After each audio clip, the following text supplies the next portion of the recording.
everybody. Good morning. I am super excited to be here. I am ready to get started again after a week off. It's been so much fun just to renew my strength and renew my just all the plans and plan ahead. It's been really cool to just as you come and say hi.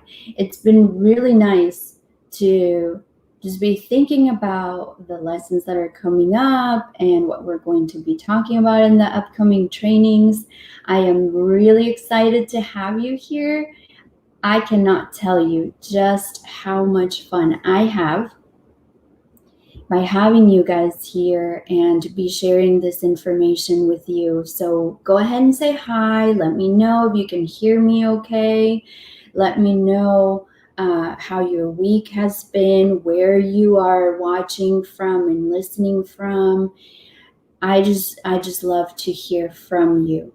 And also just as a little housekeeping, just whenever I'm doing my teaching, and you have any questions, just post your questions and I will try to get to them during the training. And if not, I will come back right after we are done with the live and I will comment. I want to help you go on your way to success in your Montessori journey.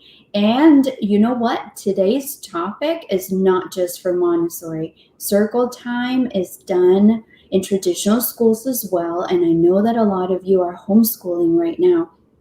So you're probably wondering, hey, what is circle time? Because that is today's topic. Let me share with you this slide. And so we're going to be talking about, oh, hello, Georgina from Zambia. Nice to have you here. So we will be talking about circle time and what it is, why it is important to consider it for your homeschool and Montessori environment. You can do it in both, and how it is a little different in the Montessori as opposed to traditional school. So I am really excited that you are here. And let me share with you this intro so we can get started.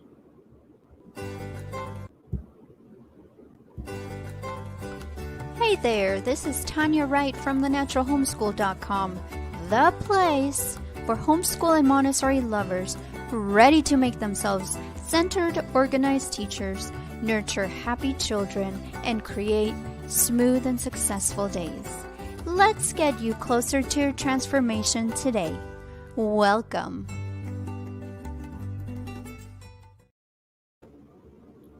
All right, so let's get started with our lesson on what is circle time and why you should consider it for your Montessori environment and your homeschool. Remember, this is not just for Montessori.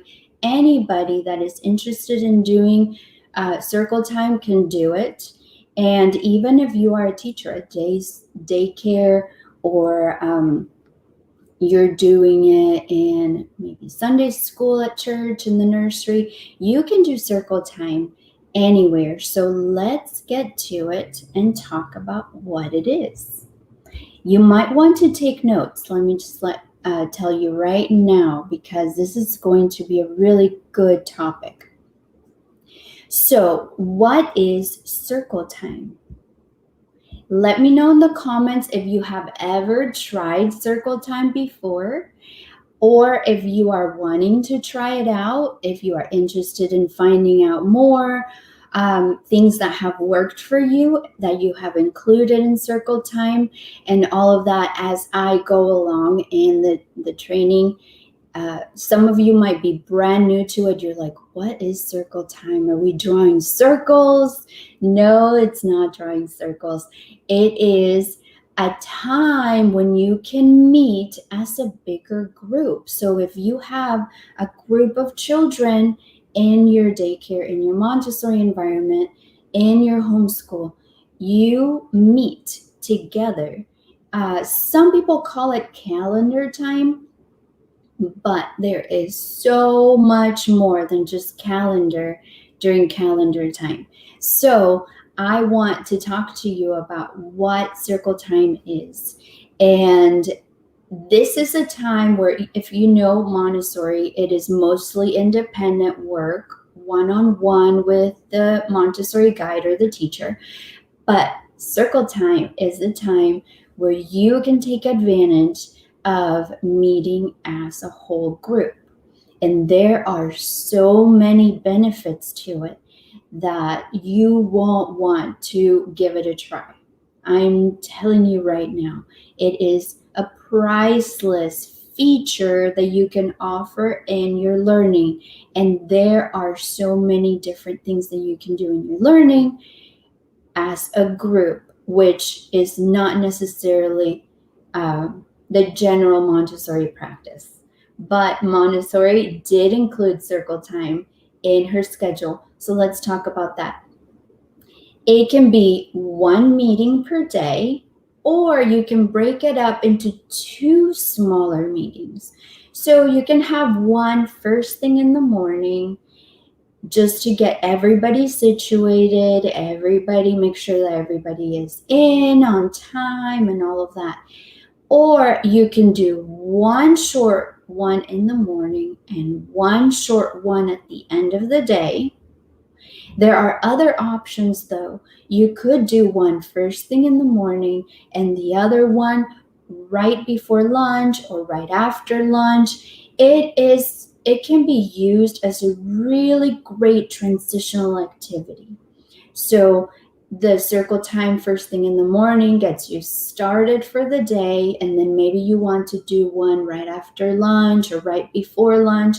It kind of transitions you into the afternoon, or you might want to do a short one at the end of the day where everything is winding down after a whole day of learning, and that is where you can solidify whatever things were learned that day, just to kind of review, reiterate. You know how that goes. Parents pick up their children. They're like, hey, what did you learn today? And kids go, nothing. Because they don't remember. There was just so much that happened throughout the day that they haven't quite digested it. They're just ready to go home.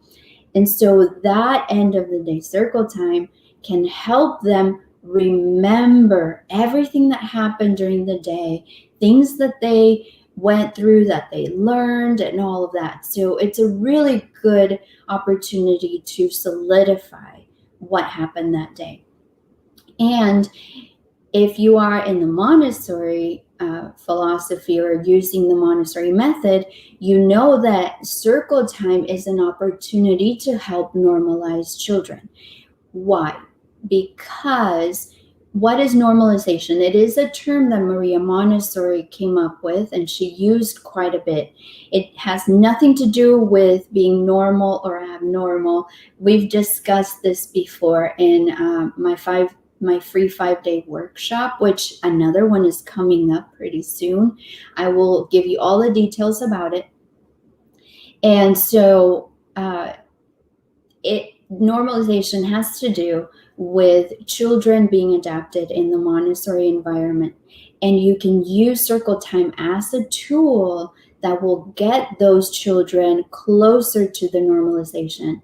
Normalization equals adaptation, equals just being adapted to the Montessori environment. It also has to do with children getting closer to independence. Why? Because you have given them the steps towards independence. They know the routine. They know that it's important to be consistent in certain things. There's an order to things, to certain activities.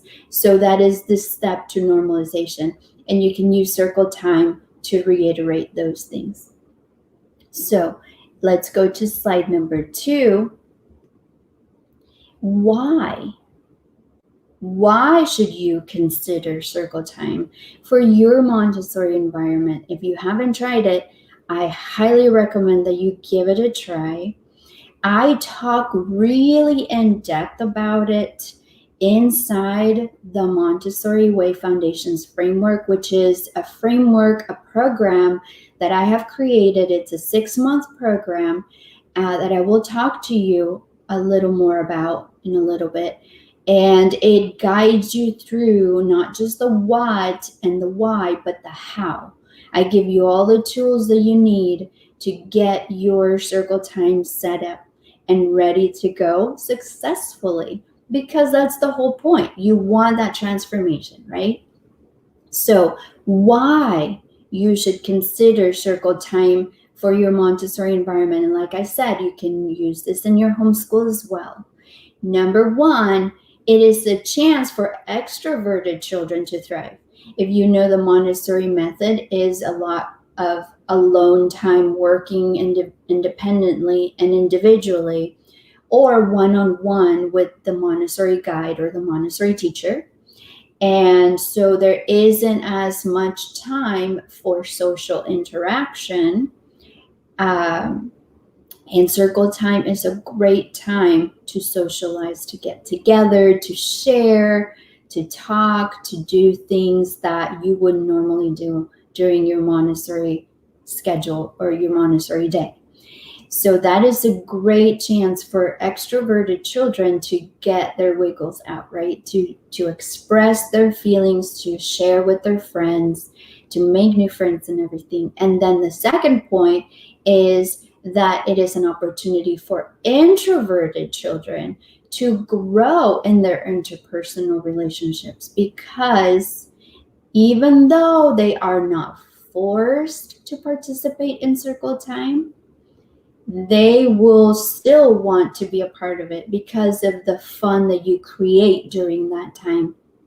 And it helps those introverted children to make friends, to know how to interact socially, to connect with their peers, and to also show a little bit about them, because, there might be a little bit of a show and tell time and things like that. So let me know in comments what you think about circle time. If you have tried it, how you liked it, what you have tried. And if you haven't tried it at all, then this is a great training for you to know what it is and why it's important for you to consider it, okay?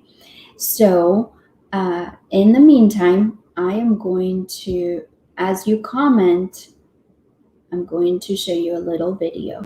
Thank you for listening to the show. Stay tuned for more. Have you been wondering how to go about doing Montessori successfully or learn more about this wonderful method? Are you lost when it comes to planning Montessori lessons and know how to help children with this wonderful method? Are you constantly doubting yourself, not being sure you're presenting the lessons correctly to a child no matter what subject it is? Are you ready to become a centered, organized Montessori guide and nurture happy, normalized children? What about loving the idea to know how to create smooth, successful Montessori days? Let me introduce you to the Montessori Way Foundations Framework, a 6-month journey to a firm foundation in the Montessori method. Visit us at thenaturalhomeschool.com/TMWFF.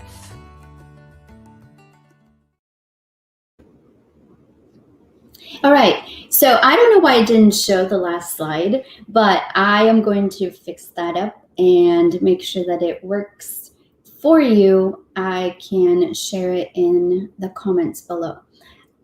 It is my framework, and it has been helping 23 wonderful clients that want to get on their way to successful, smooth and successful Montessori days, because we go in depth into the foundations of the Montessori philosophy. If you don't understand the foundations, then you will not understand why you're supposed to be teaching the lessons that in the way that they're supposed to be taught, right? A lot of people have questions. Why does Montessori teach the lesson this way? Why is it presented that way? Why do they use these types of materials? Well, the foundations of the Montessori philosophy tells you exactly why. And I explain all of that in the Montessori philosophy and the framework. So if you are interested, be sure to join the wait list to learn more. And it is thenaturalhomeschool.com/TMWF. TMWF. I am going to put it right here in the ticker at the bottom so you can see it if you want to join the wait list and learn more about it. All right, so now let's go to the third slide. This is the third slide. Why you should consider circle time for your Montessori environment.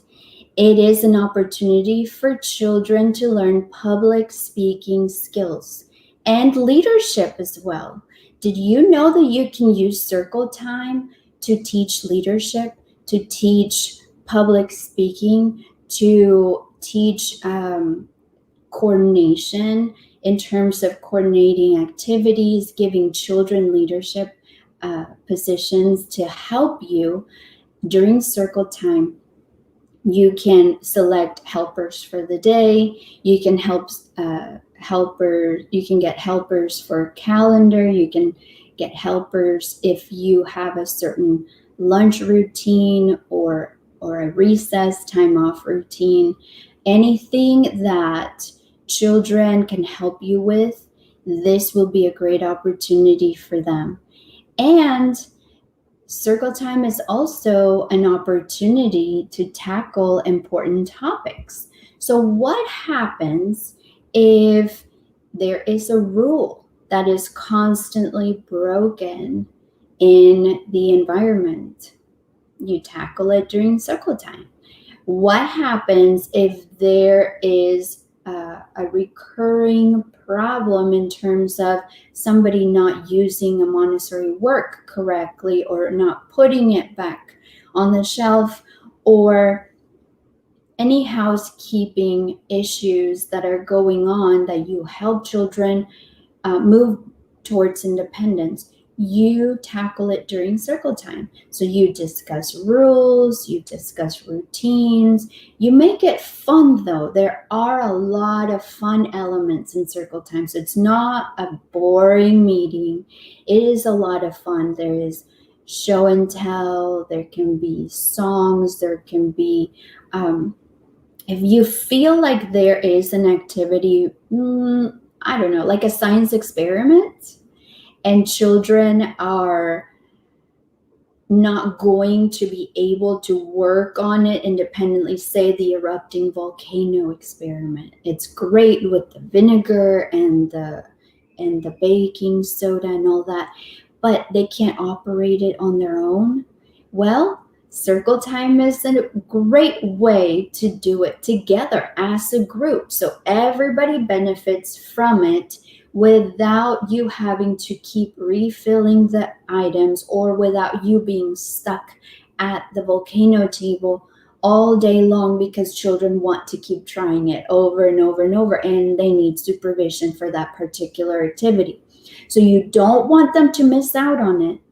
But at the same time, you have to be smart about your time, and you cannot spend all of your day by the volcano table because the children want to try it out all day long, one by one or in small groups. So you tackle it during circle time. And if it is very, very popular, you might want to try it again. If you do 2 circle times, you do the morning one, you present it there, children are wowed by it, maybe they can still come by the table and analyze it and look at it. You can have other volcano information or cards or things there, but the actual experiment that requires the supervision can be done by you as a group during circle time.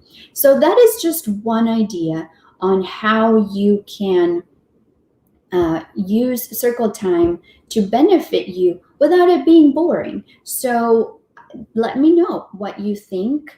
If there are any ideas that come to mind now that we're talking about circle time, you can read books, you can teach songs, you can recite poetry, you can let children do show and tell.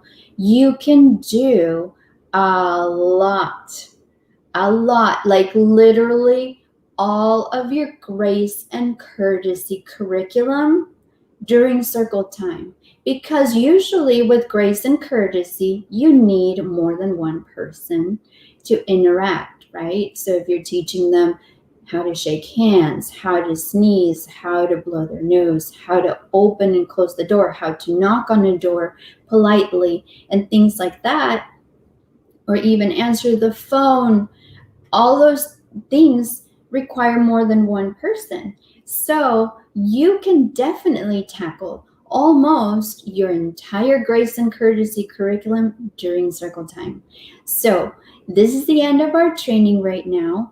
I want to just reiterate to you that this training is going to be available for replay if you want to watch it again and take notes. You can also comment later if you're watching the replay and you have questions about circle time. You can post your questions and I will be happy to answer. And I love the interaction. I love for you to share with me if you have tried it, if you're planning on trying it, what your plan is, things that you're wanting to include in your circle time, what has worked, what hasn't worked, and all of that. I am really, really open to listening to whatever you have to say because I love the interaction. I want to know what you're thinking and if this is helping you, okay? So I am going to be signing off and I will see you next. I appreciate you sharing time with me today. You have tons of choices about what you're listening to, and I love that you chose the Natural Homeschool Show. Thank you. Well, that's it for today. Until next time, this is Tanya Wright with thenaturalhomeschool.com. I hope that you will use this training to create solutions that will bring about smooth, successful days for you. Let's get you closer to that transformation today.